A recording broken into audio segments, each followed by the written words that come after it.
बचाया। आप कहोगे तुम हमारे बगैर जीवित कैसे हो, तो कन्हैया आपके नाम से सीता जीवी तो कितने दिनों तक अशोक वाटिका में जिंदा रही।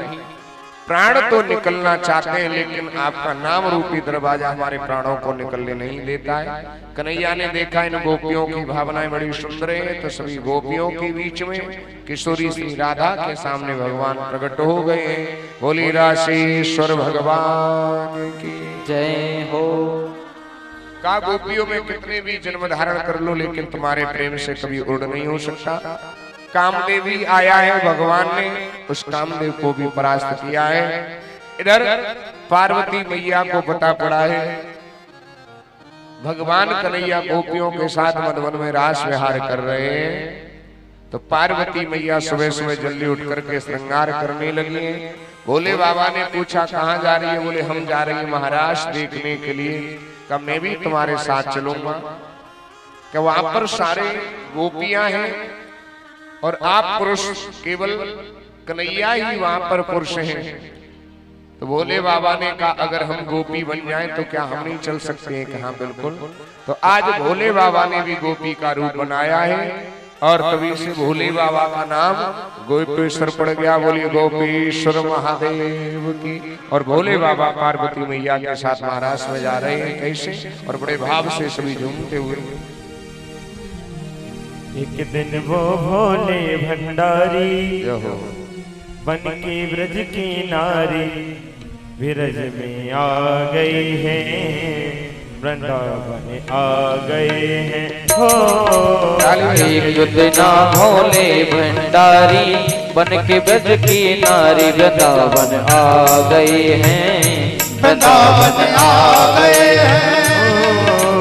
पार्वती जी मना के हारे ना मने त्रिपुरारी वृंदावन आ गए हैं, वृंदावन आ गए हैं।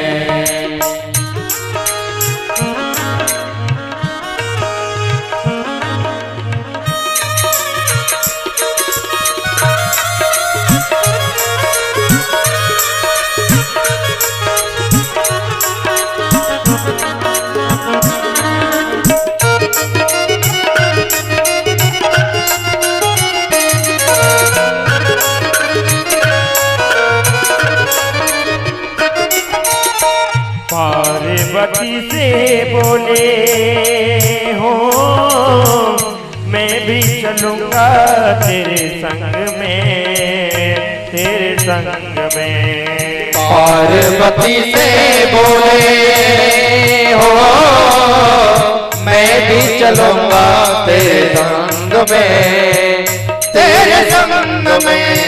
राधा संग श्याम नाचे मैं भी नचूंगा तेरे संग में, तेरे संग में। राधा संग श्याम नाचे हो मैं भी नचूंगा तेरे संग में, तेरे संग में। सास रचो है बिकने भारी हमें बिकाओ प्यार, वृंदावन आ गए हैं, वृंदावन आ गए हैं, वृंदावन आ गए हैं, वृंदावन आ गए हैं। एक दिन भोले भंडारी बन के ब्रज की नारी वृंदावन आ गए हैं, वृंदावन आ गए हैं। ताली बजाते हुए।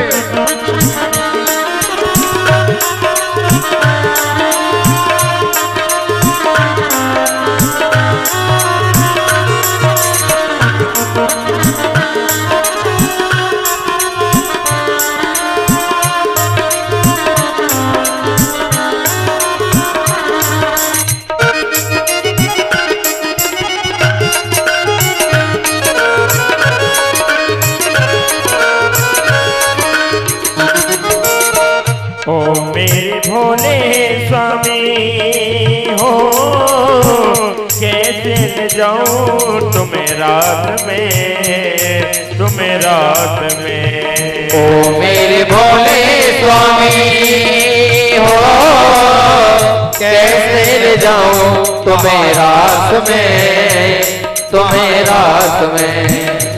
श्याम के सिवा वहाँ पुरुष न जाए कोई रात में, कोई रात में। ओ मोहन के सिवा पुरुष न होगा कोई रात में, कोई रात में। हंसी करेगी ब्रज की नारी मानो बात हमारी वृंदावन।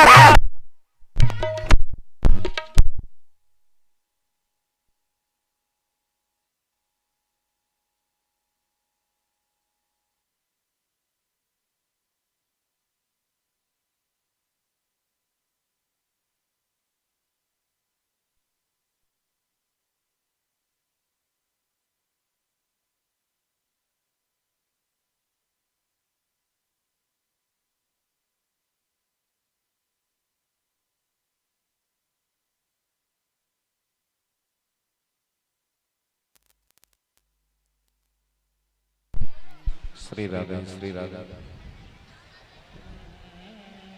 बोलिए शंकर भगवान की जय जय श्री राधे। भोले बाबा पार्वती मैया के साथ मधुबन में पहुंचे और जैसे ही गोपियों ने भोले बाबा को देखा, पार्वती मैया से कहने लगी, ए पार्वती, तेरे साथ में ये लंबी तंगड़ी गोपी कौन आई है?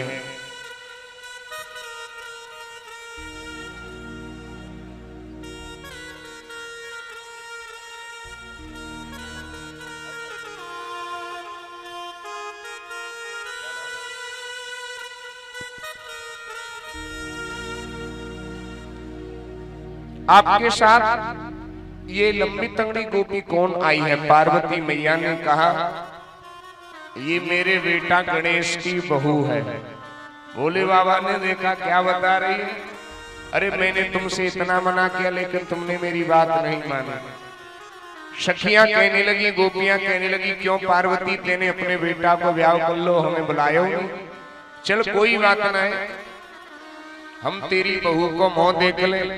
हाँ बिल्कुल देखो, कौन जाएगी? एक गोपी जैसे तैसे हिम्मत करके गई है। और भोले बाबा कितना भी वेश बदले फिर भी सर्प बिच्छू तो साथ में ही रहते हैं। उसने घूंघट को जरा सा उठाया है, दो सर्प निकले, फुसकार मारी, गोपी बेहोश हो गई। अन्य सखियां कहने लगी, इसे क्या हुआ?